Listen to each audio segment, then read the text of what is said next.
Well, morning, fellow zombies. Are we alive yet? Are we awake yet? Are we emotionally screwed up and sleep deprived?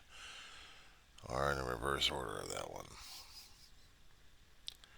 So you're a zombie out here. We were Genesee, Roseman, California. It's 2:48 in the morning. Asking myself on a Saturday, the 25th of May, 2024, why am I up? I don't know. I woke up. Getting closer to the time where we're going to be celebrating a holiday with fanfare and laughter.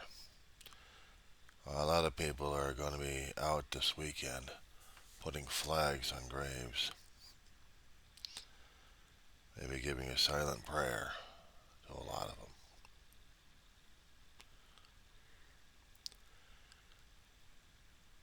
And days like this, it should have been just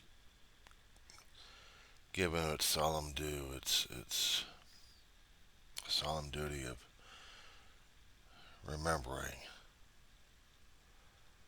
those who have fallen in combat, but also fallen along the wayside.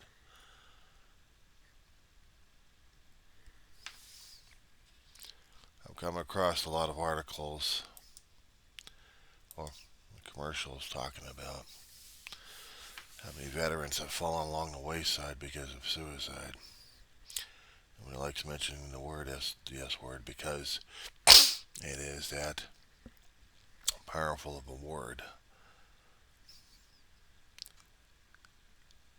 Now, we do know people have actually made that final choice because there were things they could not deal with. Some occasions I can understand it more and more, but only as a civilian can, but not as military.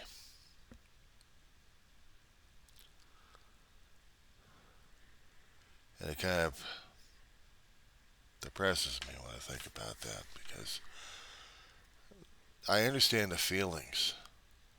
I may not understand the memories that are triggering it, but I understand the depression. I understand the desperation.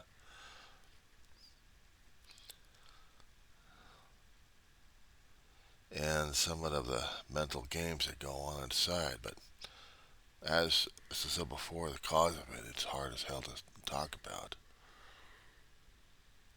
Memorial Day, we keep thinking about people that died in line of duty.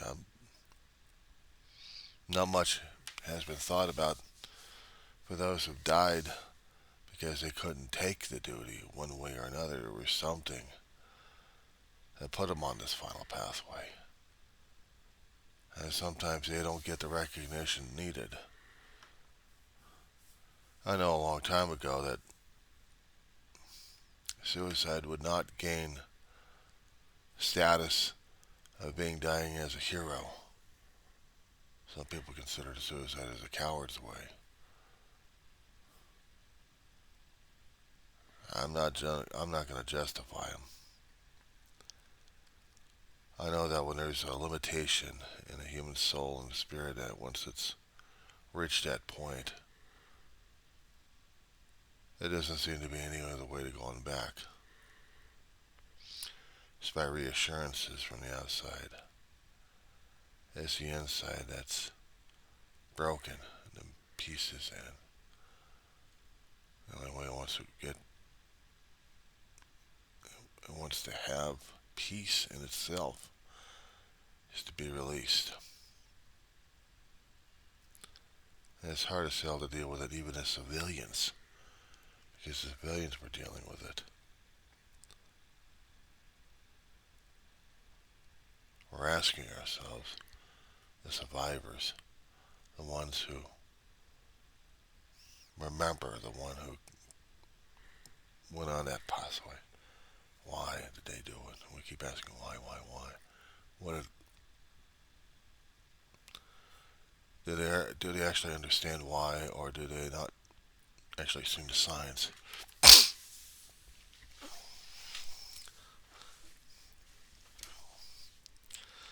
Did they not see the signs coming?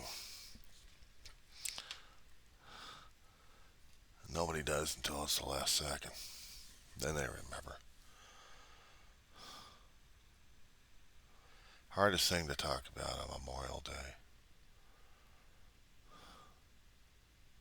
We patronize. We try to put the idea of the soldier, the guy, the person who gives the life, sacrifice for the country, put him high on a pedestal. Patronize, memorialize, canonize.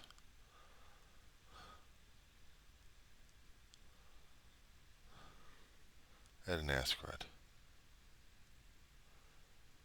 They knew that when they signed up on a dotted line that there would be things happening, but they didn't realize more of the ugliness that happens that would haunt them a bit more.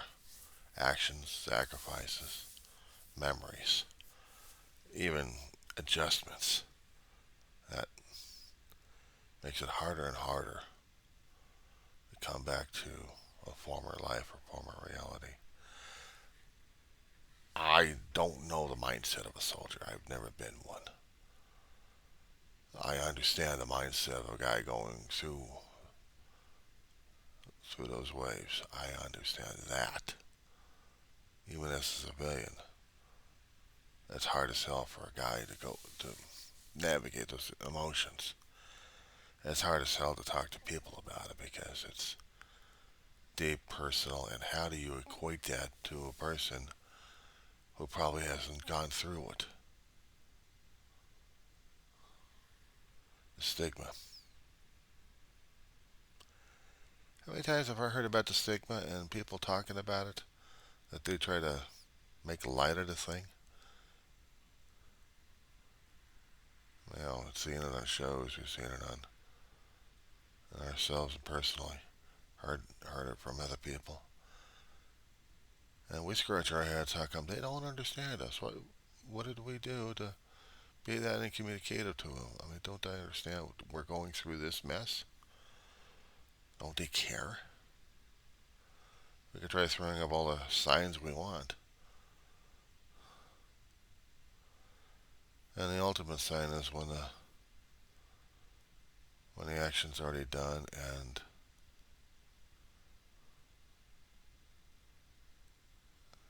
it happens, the word finally gets around.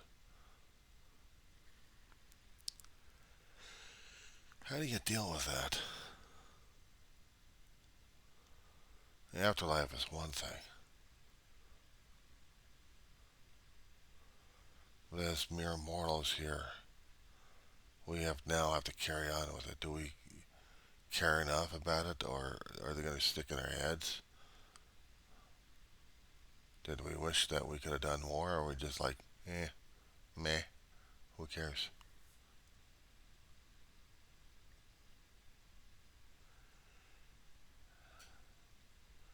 We keep vowing that we care, but do we actually really?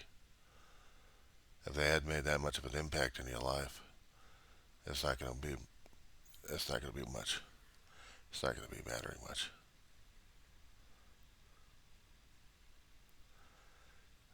But the survivors who actually had an impact, they're going to be the ones asking how come they didn't see this.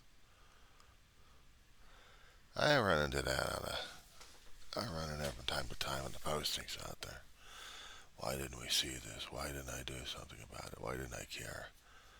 Yeah, well, you didn't care in life anyway, so now you're going to be screaming in the heavens about it. How come you didn't care? That's the thing about it. So-called friends and family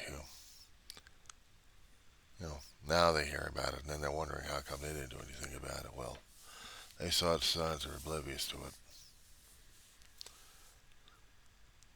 And for once, keep trying to throw up the signs, trying to tell them what's going on. Now they got to deal with the afterthoughts. Or maybe they can tune it out of their heads. Maybe they can just get on with their life and not give a hoot about it. A long time ago, as a junior high kid, going through 7th grade, there was two brothers. A guy named Jimmy and Greg. Greg, the senior, about 2 years. Jimmy, a little bit of a runt.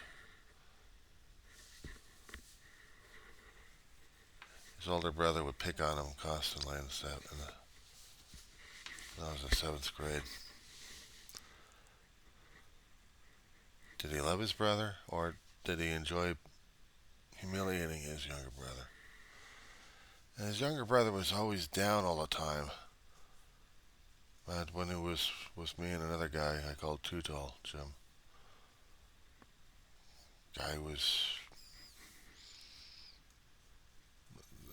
Jimmy was having issues. He really couldn't say much about how he hated his brother, but he hated his brother. There have been things that pop up that I remember in my adult life about things like that. When I started talking about my own past, my own troubles, that Jimmy would just pop out just right there and say, look, I didn't like my brother at the time. What can I say about him? He was picking on me too many times. And did you happen to talk to his... I suppose he could try talking to his family about it, but if his family didn't care about it, who was he going to talk to? His friends? The problem is I could be only a soundboard. I didn't know how to handle that.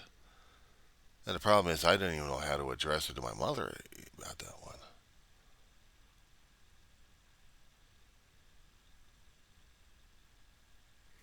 It's not until the end of the semester that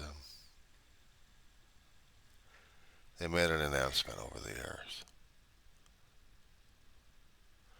I don't remember crying for the guy, but I remember the rest of the semester was feeling lousy because I just heard a friend died.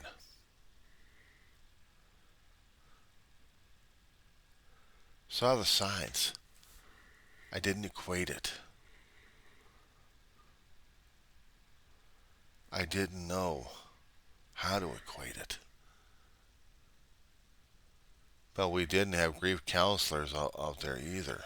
If we had, maybe I would have been able to address it further. But I kept asking myself sometimes throughout the lifetime when I think about Jimmy, is why didn't he tell anybody else about it? But if he did they actually listen?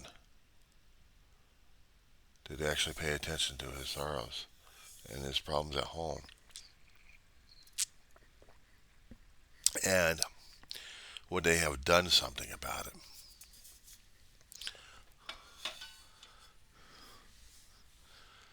It's much like today. We hear so much of the mental health situations. May was supposed to be mental health, and we didn't talk about it as much. I didn't talk about it as much, but if I did, it was probably in my other logs about how I was dealing with things happening. And the closer it gets to anniversaries, how hard it becomes feeling the loss of separation of someone. And I keep asking myself, was it medical regarding my brother, or was it part suicide as well because he couldn't deal with the things he was going through medically? I mean, he had transischemic attacks in his head that took away speech and a difficulty in communicating through speech and mobility, how to take care of himself. He really would need a 24/7 on that one. Maybe some people have said, well, we'll just put him in a nursing home, not me. No, no, no. I was going to take care of him 24/7.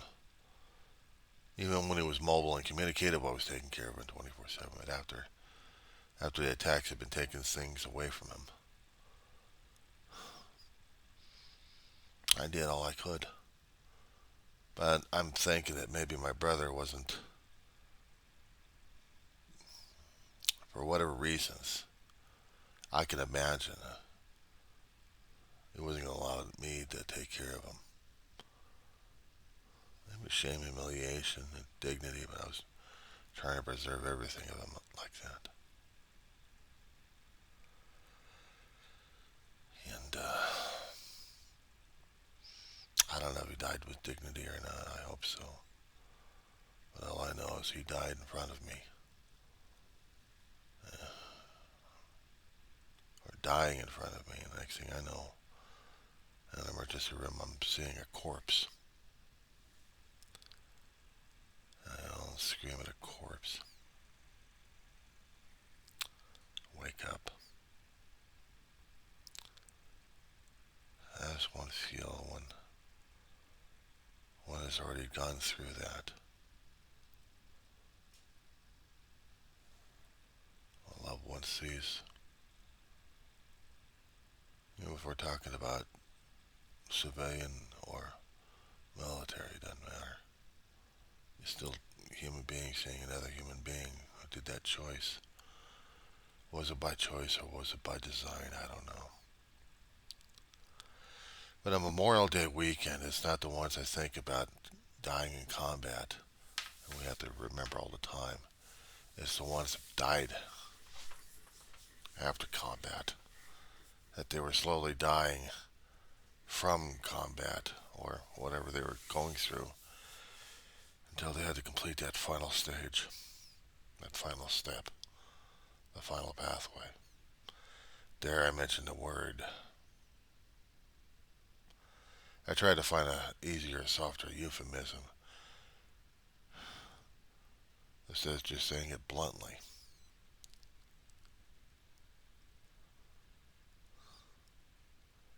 It's never easy talking about things like this because nobody wants to talk about it. They don't want to deal with mental health because it labels people as crazy. Well, maybe it is crazy, but we want people, loved ones, the ones we care about, not to commit that act. Shouldn't we do something about it? Not just acknowledge, but do something.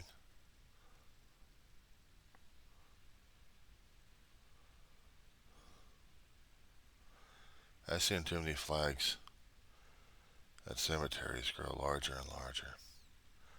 And some of them I wonder if they actually did make that choice. Not to voluntarily sacrifice themselves in the line of duty by getting himself killed deliberately. I'm talking about the ones who felt like they mentally had no choice but to sacrifice themselves deliberately. That will get no honor, no dignity, no respect. Because, according to stigma, they chose the chicken's way out. There's wars that soldiers would fight and die for. There's wars physically in front of them that they could actually fight the enemy. But how do you fight your head? How do you fight your heart and your soul? How do you fight that internal battle? Who's going to be the ultimate victor on that one? With what weapons do you use? The battleground is mental. The battleground's in the soul of decisions, of conflicts, of memories, of things that happened that the five senses have seen and shocked a squishy brain. There were other decisions made. Feelings of inadequacy, of feeling like you're not human enough. I know people are going to be screaming, well, what the hell are you talking about? What do you know about it? I know about death because I've been through it once before. It's never like it. It's never fun. I've been through. In the civilian, in the civilian ride, I've been through a few times that I damn near got myself killed. It doesn't make me comfortable with death. It makes me very uncomfortable with death, but knowing that it's around and waiting, probably waiting in sadness that I would choose to lose life because I couldn't deal with the battleground inside.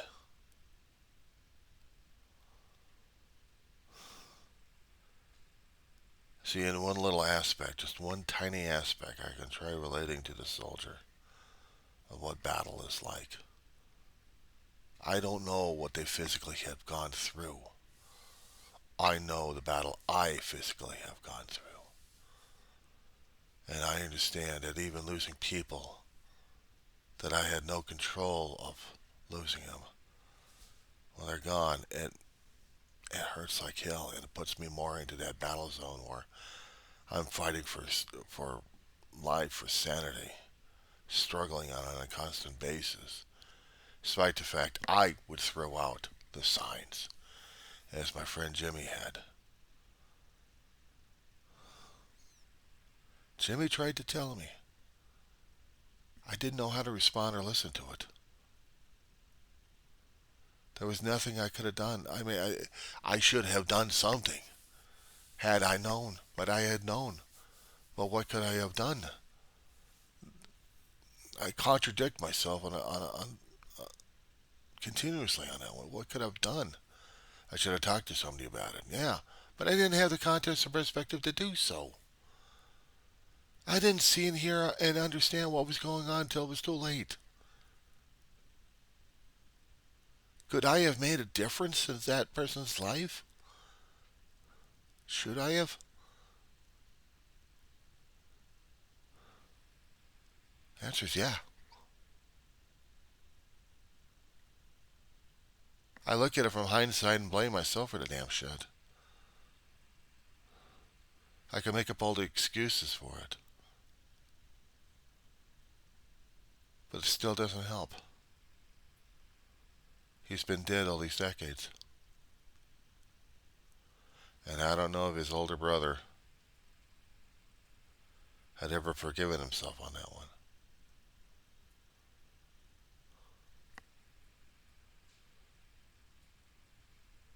I don't know if his brother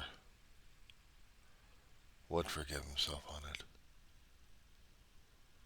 I never heard what happened to him after he graduated. Disappeared. I didn't remember reading any obituaries either. But I know a death of a sibling takes a long, it takes a loss in everybody.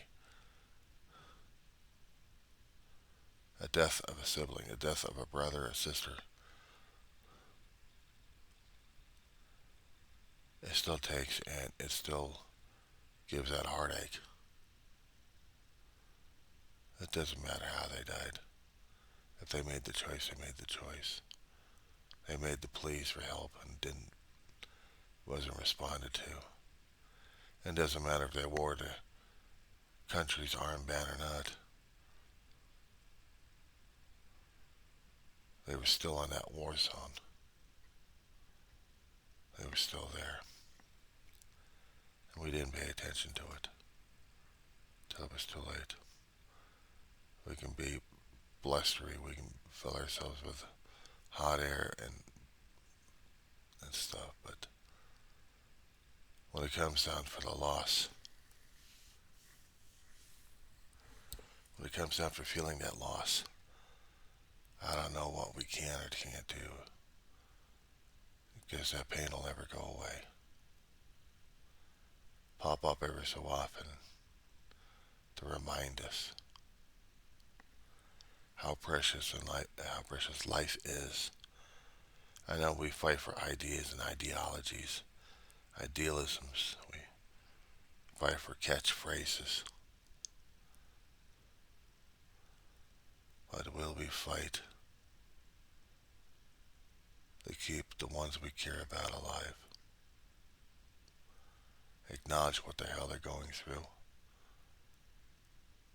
and do something to take care of them before they make that final decision and they act upon it.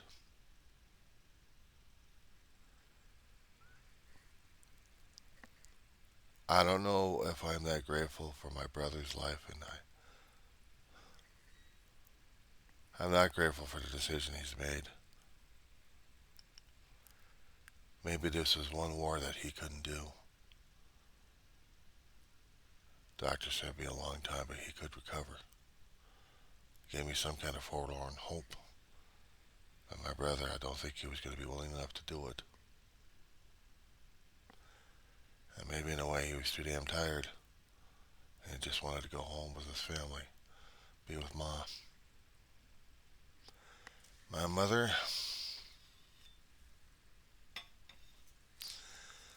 she died because she also gave out. She was dying slowly, and I didn't realize it until later on.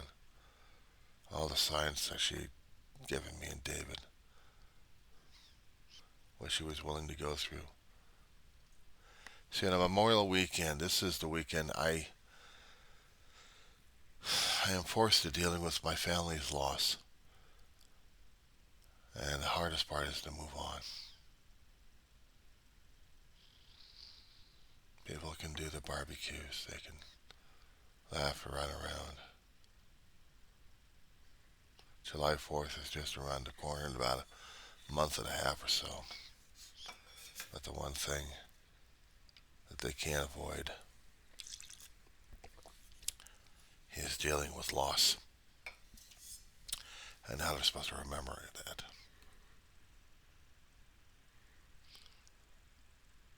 They can park their IVs. They can do their pup tents. They can get their Class A motorhomes that look like damn buses.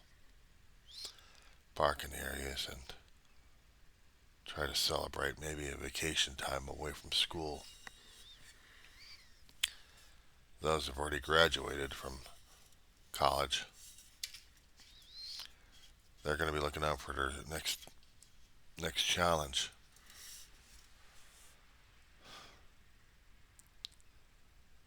Let's hope that the challenge that they pick doesn't lead to the final option.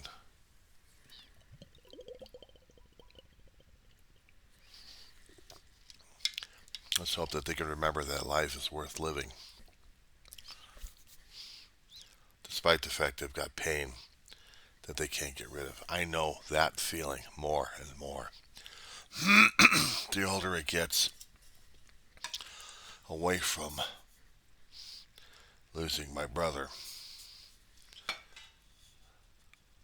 This weekend, coming up, actually I should say next week, was the mortal date of my brother's birth. The last several years of his life, he really didn't give a hoot, even after Ma's death.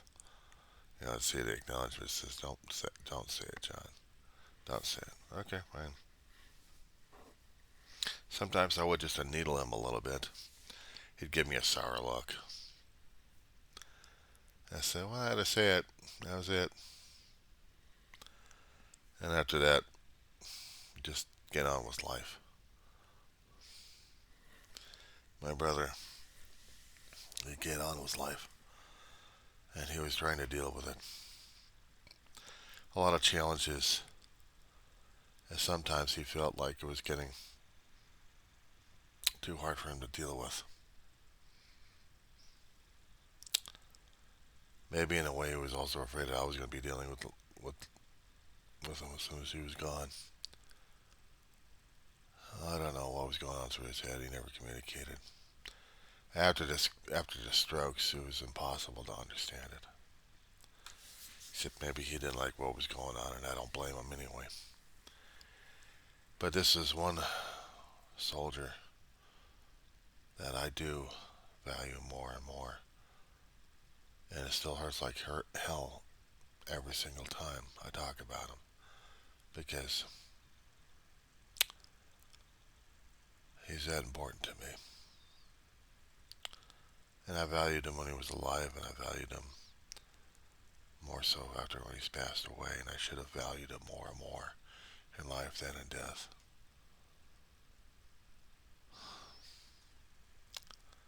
But I had to give credence to those who've survived the mortal combat only to succumb on the battlefield inside their heads. I have to give tribute to those who have fallen on the wayside that other people will not honor, because even they need to be honored, given their due, given their voice, given their dignity and respect they deserve. Those who died needlessly by the choice.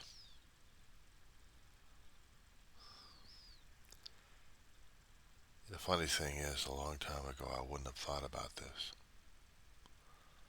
let alone talk about this, until you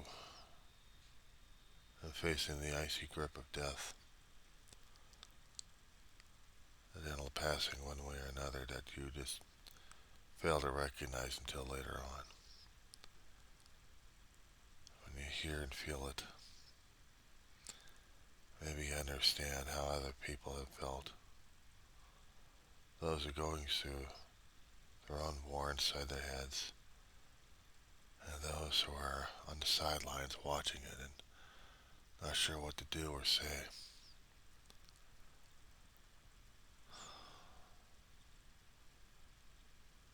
There is